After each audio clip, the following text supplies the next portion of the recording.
Tony Abbott, really. Peter, we'll come back to that. Thanks everyone for coming, but what I want to do for a few moments is to talk directly to the Australian people after what has been a remarkable, even bizarre day in the life of this parliament. I want to reassure people that it doesn't have to be this way. It doesn't have to be as bad as this. We are a great people. We are a great country. We are currently let down by a bad government getting worse, but that will change. I want to say to the Australian people that you deserve a government that is focused on you, not on itself. You deserve a government which is focused on the national interest, not on its own survival.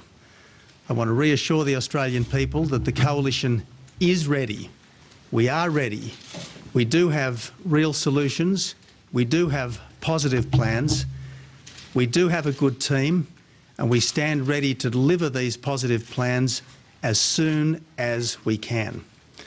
Now, regrettably, the message that the people of Australia have received from this government is that nothing is resolved. The civil war goes on. The civil war will continue as long as Kevin Rudd and Julia Gillard are in the parliament. The only way to give our country the good government that we so badly need right now at a difficult time in the life of our nation is to have an election. We cannot wait till September the 14th. If the Prime Minister was concerned about the party, if she was concerned about the country, if she was less concerned about herself and her own survival, there would be an election now. Mr. Abbott, do you think that the independents should withdraw their support? The justification they gave was stable government. It's interesting that when we did move no confidence in the Prime Minister today, she only survived on a technicality. The vote was 73-71 in favour of the suspension. Rob Oakeshott and Tony Windsor, to their credit, did vote for the suspension, and it's pretty obvious that when you've lost the support of Simon Crean, when you've lost the support of Richard Marles, when you never had the support of Kevin Rudd and all of the people who back him, and now the support of the people who put you into government and kept you in government is wavering, you don't deserve to stay in the top job. Is that you or others on your behalf talking to the independents, the crossbenchers, about the future? We've just had a very big day, and obviously some of the key crossbenchers, Andrew Wilkie, Robert Oakeshott, Tony Windsor, voted with us in the parliament in support of a motion of no confidence. Now, obviously we will keep talking to them, but my message to the Australian people today is that minority government is an experiment that's failed. This parliament has long outlived its usefulness. The only way to get the strong and stable government that the Australian people want and deserve is to have an election. Do you think an election should be held earlier? Do you think an election should be held earlier than September 14, and what can you do to bring it on earlier? Well, I think the Australian people watching today's events would be saying to themselves, how long must this circus last? Now, it's pretty obvious that while this parliament lasts and while Prime Minister Gillard and would-be Prime Minister Rudd are at each other's throats, the circus will continue. The civil war will go on, and the government, in the words of Simon Crean today, will be deadlocked and stalemated. Now, that's just not good enough. We've got budget deficits stretching out as far as the eye can see, and instead of being focused on the budget, the government is focused on itself. It's focused on its own survival. Does it seal your election victory? This isn't about me, and in the end it's not even about the coalition, and I think that's the problem. As far as Julia Gillard and Kevin Rudd are concerned, it's all about them. It's all about their success. Well, frankly, this should be about the people's success, and the only way the Australian people are going to flourish and prosper as they should is if there's a strong and stable government, and that's impossible with the Labor Party as it's currently constituted. Mr. Rabbit, isn't it true that the independents only voted for a suspension motion? They didn't get to a no confidence motion, therefore the Parliament does have confidence in the Prime Minister?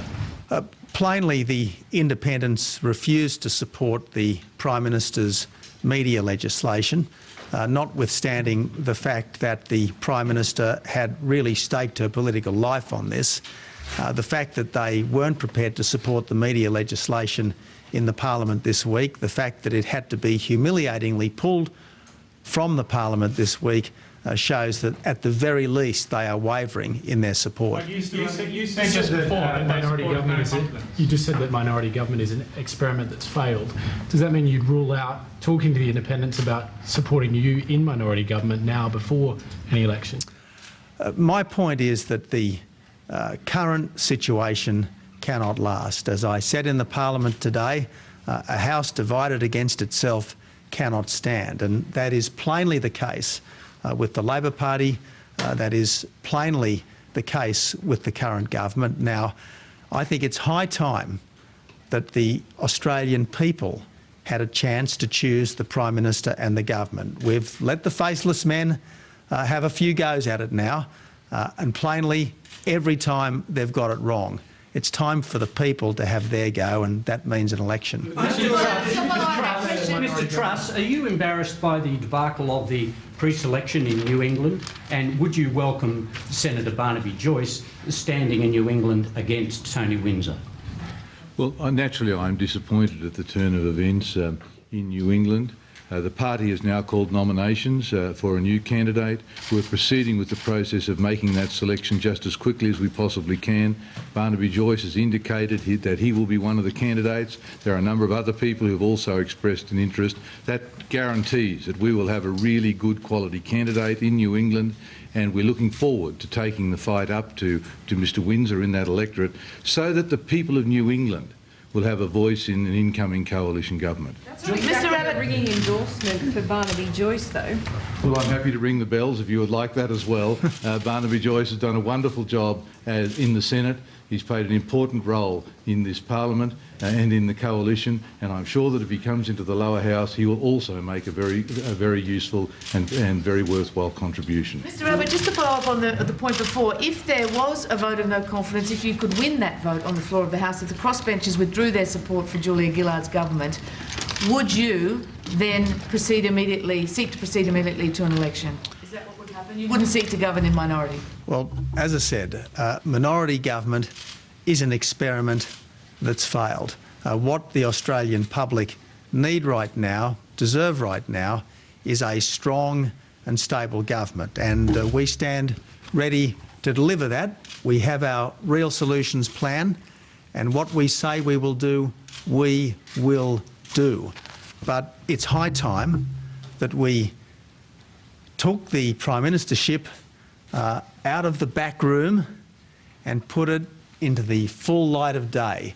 When we took the Prime Ministership out of the kind of behind closed doors, smoke-filled room negotiations that we've seen constantly over the last 2.5 years, and gave it to the Australian people to decide in the clear light of day. But the Prime Minister was elected unopposed. Why can't she now move on? Last question. I think it's pretty clear that today solves absolutely nothing. The civil war goes on. Kevin Rudd is stalking Julia Gillard. If there's a change, Julia Gillard will stalk Kevin Rudd.